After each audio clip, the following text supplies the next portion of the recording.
বন্ধুরা, এই মুহূর্তে তোমরা মোবাইল স্ক্রিনে যে বিউটিফুল ফিমেল স্ক্ল্যাপচারটিকে দেখতে পাচ্ছ, এর আগের একটি পর্বে এই বিউটিফুল ফিমেল স্ক্ল্যাপচারটি মাটিতে কিভাবে বানালাম তার ভিডিও আমি দেখিয়েছি। কিন্তু আজ আমি তোমাদের দেখাবো কিভাবে এই বিউটিফুল ফিমেল স্ক্ল্যাপচারটিকে আমি রং করলাম এবং তার ফিনিশিং করলাম। আর তোমরা যারা এই ফিমেল স্ক্ল্যাপচারটির মাটিতে তৈরি ভিডিওটি দেখোনি, আমি এই ভিডিওর ডেসক্রিপশন বক্সে এই মাটিতে তৈরি ভিডিওটির লিংক দিয়ে রাখবো, তোমরা চাইলে দেখে নিতে পারো। আর সবার প্রথমে আমি শিবরাম পাল, তোমরা যাকে শিবু বলে চেনো, আর তোমরা দেখছো আমার চ্যানেল শিবুস মডেল টিউটোরিয়াল। আর আমার প্রিয় বন্ধুরা, শিবুস মডেল টিউটোরিয়ালের নতুন আরেকটি পর্বে তোমাদের স্বাগত।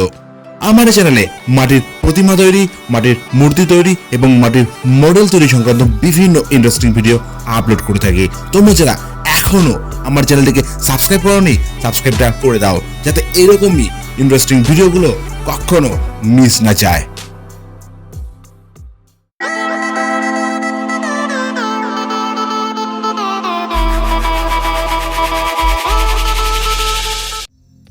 বন্ধুরা, আমি ফিমেল স্ক্ল্যাপচারটির ফিনিশিং আর কালারটা পুরো প্রসেসটাই স্টেপ বাই স্টেপ দেখিয়েছি এই ভিডিওতে। তোমরা কিন্তু ভিডিওর কোনো জায়গা স্কিপ করবে না, কোনো জায়গা টেনে যাবে না, শুরু থেকে শেষ অবধি ভিডিওটা অবশ্যই দেখবে। আবারও তোমাদের সাথে কথা হচ্ছে ভিডিওর শেষে।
বন্ধুরা, ফিমেল স্ক্ল্যাপচারটি কিন্তু কমপ্লিট হয়ে গেল। আর ফিমেল স্ক্ল্যাপচারটি কমপ্লিট হওয়ার পর, ফিনিশিং হওয়ার পর কেমন লাগছে অবশ্যই আমাকে কিন্তু জানাবে কমেন্টের মাধ্যমে। আর এরকম জাতীয় আরো ভিডিও তোমরা দেখতে চাও কিনা তাও জানাবে কিন্তু কমেন্টের মাধ্যমে। আর তোমরা যারা এখনো আমার ভিডিওর সাথে জুড়ে রয়েছো, নিশ্চয়ই তোমার ভিডিওটা ভালো লেগেছে। তার জন্য একটা লাইক কিন্তু হতেই পারে, কারণ তোমার একটা লাইক আমাকে অনেকটা মোটিভেট করবে নতুন আরেকটি ভিডিও তৈরি করার জন্য। আর আজকের ভিডিও এই পর্যন্তই, আবারও দেখা হচ্ছে নতুন কোনো পর্বে। ততক্ষণের জন্য টাটা।